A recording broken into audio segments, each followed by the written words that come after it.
Hi everyone, welcome to my channel. My name's Noelle and I review and unbox subscription boxes here on my channel. And today I have another book box to share with you. This is the January, I think, Once Upon a Book Club box, and it is of course their adult selection, which comes in this lovely pink box.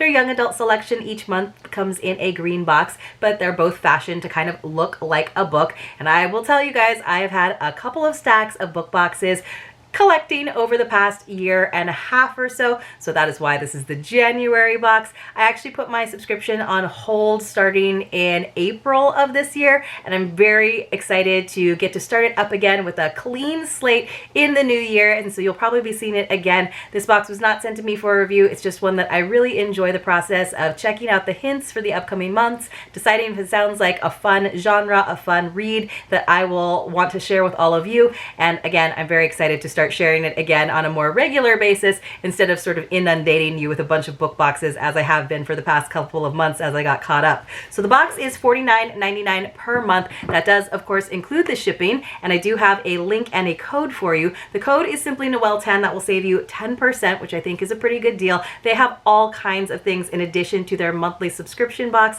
They have lots of limited edition boxes. I know they are doing a crazy Black Friday sale, so definitely be on the lookout, but they also have a lot of past boxes. I'm not sure if this one is still available, but I did really enjoy it. You have to sort of like the spectacle and the magic of a circus story, but I did, and I do enjoy those kinds of reads, and I thought this one was interesting, at least. So if you haven't heard of this book subscription before, it is really fun. You receive a book, and like I said, they give you some hints. You don't necessarily know what it is, but everyone receives the same book depending on if you do the adult or the young adult selection. Some people get both subscriptions and some people go back and forth between the two, but I usually get the adult selection. I don't think I've ever actually reviewed one of the young adult selections. It's just not my personal taste, but they do a variety of genres, from thrillers to historical fiction to romance, some fun chick lit every once in a while that's thrown in there. And then inside, along with the book,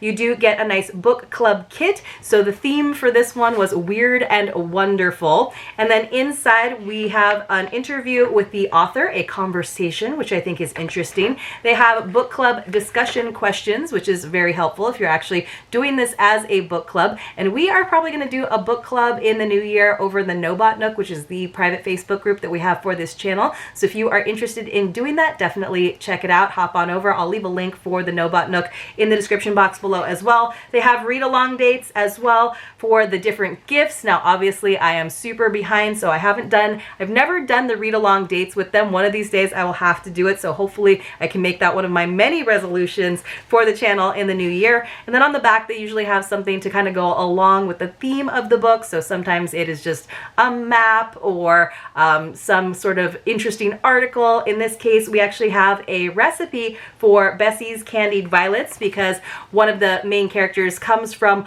a like florist town. It's like a floral garden town where they make all kinds of things out of flowers, including candied violets. So I know that this is like a kind of old school treat. I didn't know that you people are still making them today, but I guess you can make them today. So I thought that was kind of cool. I don't know that I would make candied violets. I don't usually like things that taste floral, but you guys let me know in the comments below if you've ever had a candied violet or if you have ever attempted to make your own. So in addition to that book club kit, of course, we get a nice little bookmark with a quote. And this one is again for the book Circus of Wonders, and we did get a nice hardcover edition, which I appreciate. And then they put the Once Upon a Book Club sticker there on the front, which I don't mind at all. And it is by Elizabeth McNeil, and the quote is, "Her women, with their soft, strong bodies, they belong only to themselves." And that actually comes from the very, very end of the book. I believe it is from the epilogue, so the very, very end. So I was kind of still waiting and waiting and waiting to see when that quote would come up, and I finally found it. Then we did also get a signed book plate, which I thought was a nice touch. And of course, they did a nice border to sort of match the cover jacket. And then we also got our quote card, which has the same quote, but they always include this 5x7 quote card for every book, which I think is something that a lot of of people really look forward to. A lot of people have a pretty extensive collection because, you know, you can always pass your books on, which I think is a nice thing to do. It also saves you a lot of shelf space, but just to kind of like keep track of all of the books that you've read. A lot of people also have reading journals, but I think this is kind of a cool thing because it's something that they have always done. On the back of this, we have a note from the author, which I love that touch. It's actually handwritten and then reprinted, and I haven't read it before, so I'm going to go ahead and read that to you before we dive into the book itself. So, okay. So it says, "Dear Once Upon a Book Club readers, I am so excited to share my novel, Circus of Wonders, with you all. It's about fame and greed and belonging and who gets to tell whose story. Ever since I was a child and watched street jugglers and sword swallowers, I hoped that one day I would write a story about showmanship and the circus, and here it is. I hope that you fall in love with Nell just as much as I did when I was writing it. Happy reading, Elizabeth." So love that. And then again, this is the book. So it gave me all the circus vibes. It gave me the Greatest Showman vibes for sure. Even like all the pink and the purple and all of the spectacle of it. I actually went to the Ringling Brothers Circus when I was a kid. Now I know a lot of people are very anti-circus, and now there are cruelty-free circuses that don't have animals in them, which I think is probably a good thing. You know, circuses have gone through all kinds of iterations where people were just looking at human spectacles, and a lot of them were obviously not totally true, but you know, people, we are such interesting creatures ourselves, the things that entertain us at different times. So I thought it was interesting. I thought it was probably, she did probably do quite a bit of research, I would imagine, on the circuses that were around at that time. But let's go ahead and read the inside so you guys can get a better idea. And then what I do is after I read this little blurb that gives you an idea of the book, the little sort of sneak peek, then I do go through and I read the passages that are associated with the gifts that bring the story to life. And in this case, there were 4 different gifts. I don't think it's going to give it away. There is a little bit of like mystery to this one because it does go back and forth in time periods. So we get some like flashbacks where you have to like understand everyone's connections, but I don't think any of the passages are really going to give anything away. So if you're just interested in seeing what some of the gifts are, or it's kind of going to help you decide if you want to get this box, if it's still available, then by all means, please do watch. And if you're just here to support the channel, thank you so much. And I hope you do enjoy the video. All right, so it says, "An addictive novel about power, fame, and a love that is threatened by a terrible secret." So that's like the voiceover that would be on the trailer for the movie, right? So it says, step up. In 1860s England, circus mania is sweeping the nation. Crowds jostle for a glimpse of the lion tamers, the dazzling trapeze artists, and most thrilling of all, the so-called human wonders. When Jasper Jupiter's Circus of Wonders pitches its tent in a poor coastal town, the life of one young girl changes forever. Sold to the ringmaster as a leopard girl because of the birthmarks that cover her body, Nell is utterly devastated. But as she grows close to the other performers, she finds herself enchanted by the astonishing freedom of the circus and by her own role as the queen of the moon and stars. Nell's fortune very quickly begins to glitter, and with it a chance for Jasper to realize his dreams of world renown. But what happens when her fame eclipses his? When even Jasper's loyal brother Toby becomes captivated by Nell? No longer the quiet flower picker, Nell knows her own place in the world, and she will fight for it. A gorgeously wrought exploration of celebrity, power, and belonging. This is a historical novel unlike any other, with an unforgettable heroine at its heart. So I thought it was kind of cool, the idea of someone being very different, looking very different, having body image issues, and then because we're looking at oddities and like strange human wonders, that actually becomes something that she is proud of, and she actually comes into her own, and she is called, instead of the leper girl, the queen of the moon and the stars, because Jasper Jupiter is a very good marketer, and he decides that, you know, all of these spots on her body are actually constellations. So I do admire his ability to turn something around. He was definitely a showman. He's got a great name for it too. So all right, let's go ahead and take a look at our gifts, which of course were all beautifully packaged, all in that pink and purple sort of theme. Our first gift came on page 86, and then this is what the little sticky notes look like when you come across it. So let me just see where we are. So she is in the circus. Her father actually sells her to the circus, which is not very nice. And she has met Toby, who is Jasper's brother, and he is the photographer. So he actually takes pictures of all of the performers that people like to buy and take home as souvenirs. But he also does pictures for the spectators. You know, it's something that you can get just like when you would go to a photo booth and get like a strip of photos. So he's showing her how he develops the film. So it says, Toby pegs her image to a washing line. In a gap between a hunchbacked woman and a snake charmer, Nell touches the corner of it. For as long as she can remember, she was told she had little chance of changing her life, that she would only ever be a spinster, her narrative petering out. But here she could transform herself into anything, a fairy, a queen, a creature flying across the sky. She could make her own money, and a lot of it too, build a life glossier and bigger than any woman of her status might expect. So this is our gift on page 86. It is, of course, printed on the box, which you guys know is my pet peeve. I wish they would not print the page numbers on the box, but rather use more sticky notes, because this is actually a really nice little magnetic closure box, right? So this would be great to use as your little jewelry box. I just wish it wasn't emblazoned with the page number, or of course to re-gift an item. Inside, this was kind of cool. So we have a picture of some actual photographs, I'm sure, that they've found of different female performers. So there was a little girl power stuff going on in here for sure. And of course, she makes, you know, she finds her own family in the circus, which is sad because she was so close to her brother. But this is definitely a story about family as well. So we got these LED lights, which I thought was kind of cool. I haven't put batteries in it, but I'll just pull it out of the packaging for you to see. This is really a neat thing that you could have up in your home or office though, because the LED lights are in these little clothespins, these little plastic clothespins. So how adorable, especially I was thinking for your Christmas cards would be really cute to have them all clipped up on your mantle or wherever else on your bookshelf, for example. You could also use this, of course, for all of the quote cards that we've gotten from Once Upon a Book Club. Very, very cute. Let's see. It looks like there are probably 10 clips. I'm not sure how long it is. Probably not super long, but enough to kind of drape over maybe like a double doorway or something. So, or like I said, maybe the mantle of your fireplace. And then of course it's just two, looks like AA batteries, so not too bad. So that was a really cute gift. I thought, like, and they kind of give you an idea of how you could use that. I thought that was kind of adorable. So the next one came on page 158. So let's find that.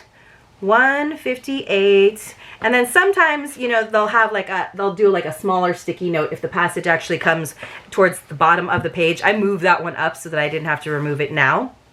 So let me just remind myself of what this is.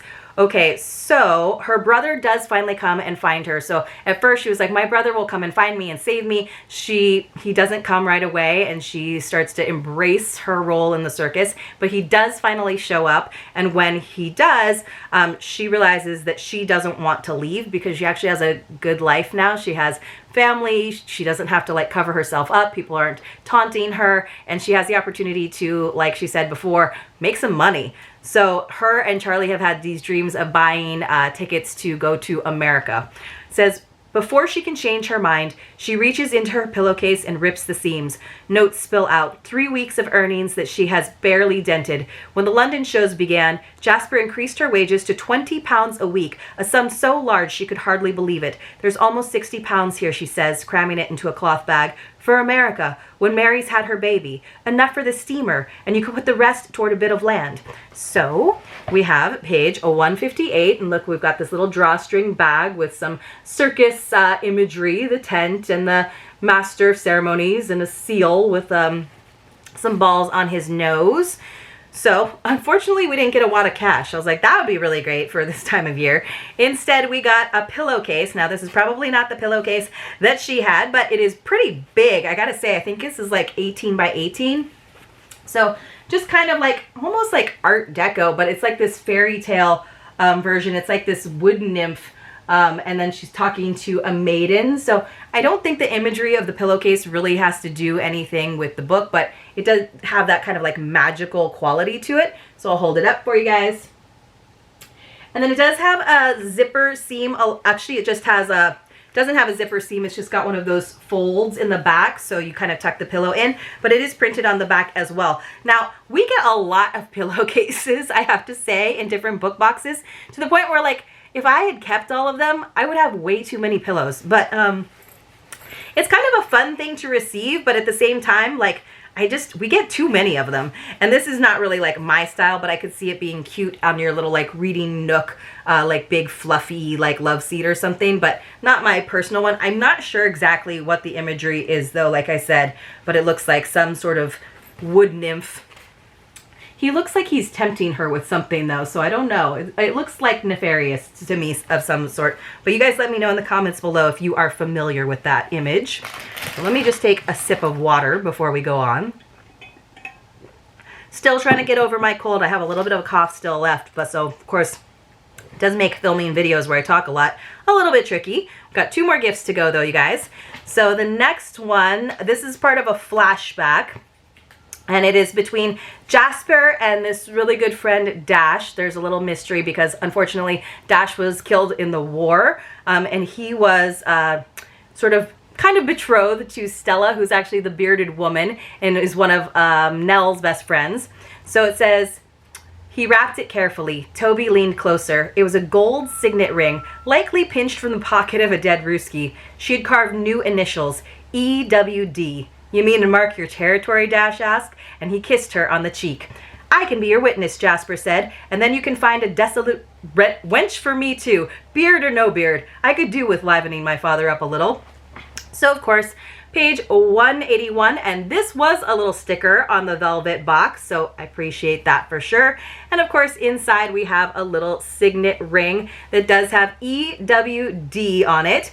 But what I loved about this, of course, is that EWD is just a sticker that you can then remove. So let's see if we can remove it. I wanted you to be able to see it, but it doesn't want to focus. So let me go ahead and remove the sticker. And then it does have something engraved underneath, which I have to tell you guys, it took me a while to figure out what it said.